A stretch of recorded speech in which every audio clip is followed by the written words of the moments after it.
Thanks for watching Guns and Watches. And today I'm going to talk about two of these hot takes that are going on in the country as far as reforms, government reforms and stuff. The property tax ideas coming out of Florida, and the idea that we're going to reform health insurance by giving everybody a some kind of an HSA type subsidized account to go buy your own insurance.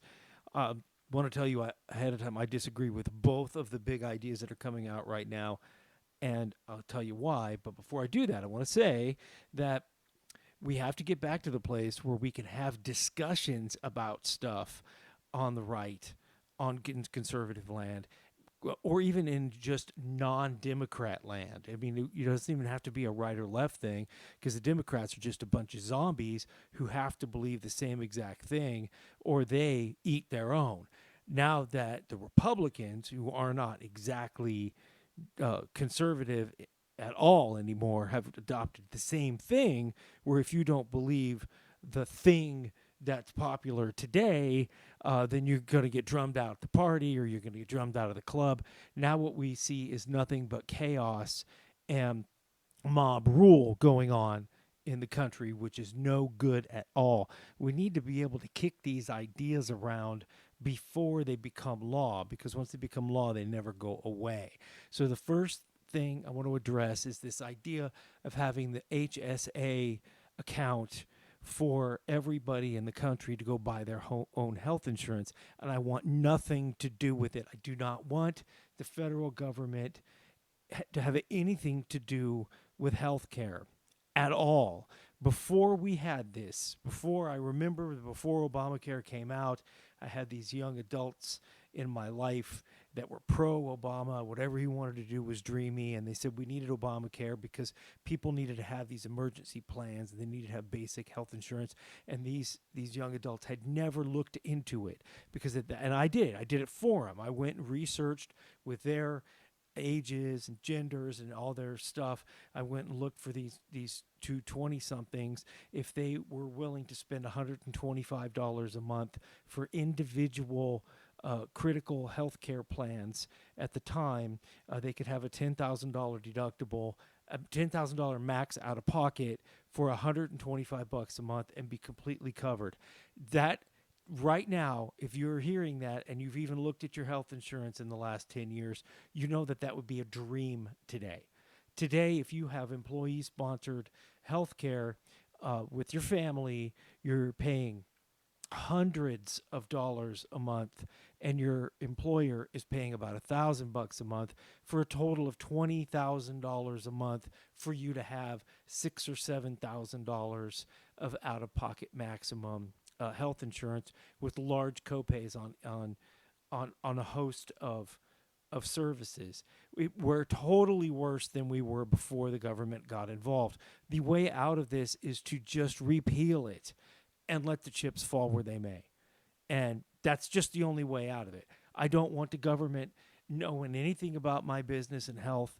I don't want an account where they give me money and then they subsidize the money, because all that's going to do is make the cheapest, crappiest health insurance in the country worth whatever the government is sending you. And it is socialism. I don't want socialism by some other name just because the uh, different party brings me socialism. I don't want socialism. Okay? Period. End of discussion. Just repeal the stupid law and put it back the way it was, or repeal it and let the chips fall where it may. And now to switch to the other topic about this idea that we're going to repeal property taxes. Um, Guys, this is a really bad idea, and the states that survive only on sales taxes and property taxes, I don't even know what they're thinking, because I live in a state in the middle of the country that's really well run and has multiple streams of income to the state. So we have a surplus, and we have a well run state. And we're a border state, so we have population centers on the borders all the way around us. So we could not possibly switch to some other type of tax system rather than having an all of the above. We have property taxes, sales taxes, income taxes. We've got it all, and they're all low. We have all the taxes, and they're all low, and they're all reasonable, so that the government has a nice steady funding stream. I personally live in a rural county that has no economic activity whatsoever. There's no shopping centers, there's no businesses, there's no nothing, and our property taxes fund the entire county. So our emergency services, like ambulance or fire and police, our roads, our schools, all come from our property taxes.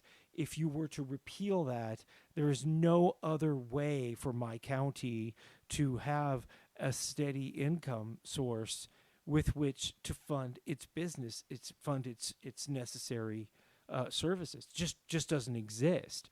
You would have to have like some kind of an I exist or a residency tax in order to do it, because the sales tax wouldn't get it done, because we don't buy anything in our county. We travel to neighboring counties which have a lot more population to do all of our shopping.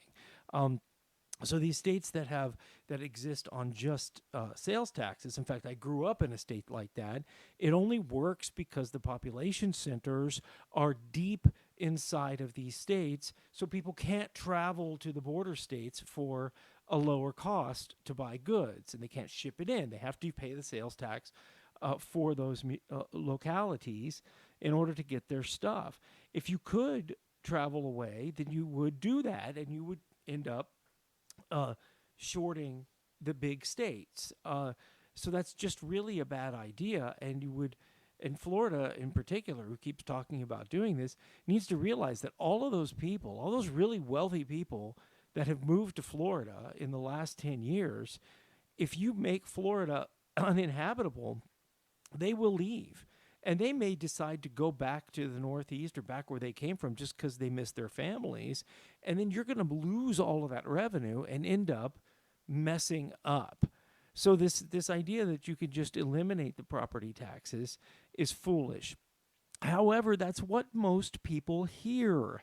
Most people hear that you're going to eliminate the property taxes, and then they're just going to be able to live without having to pay anything.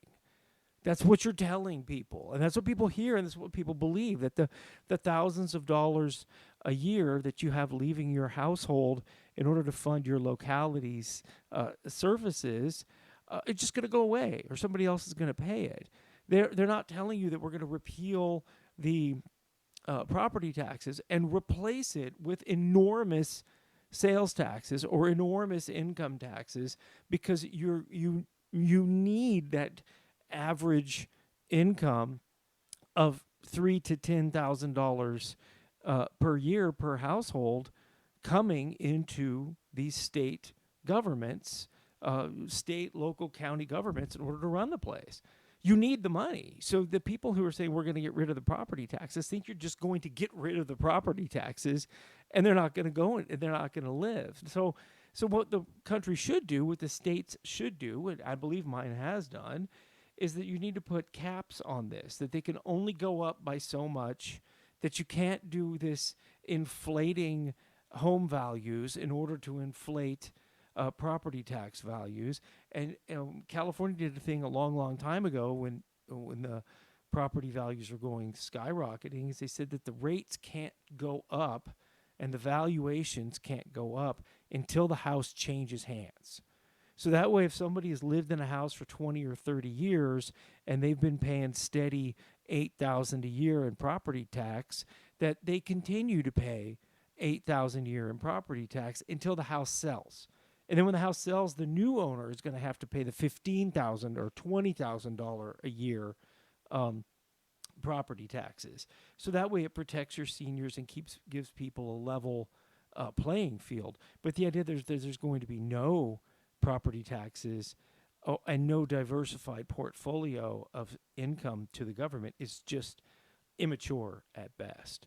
So those are two things I wanted to talk about today, and hopefully this finds you well. Hopefully you can like, share, subscribe to this channel wherever you're hearing this.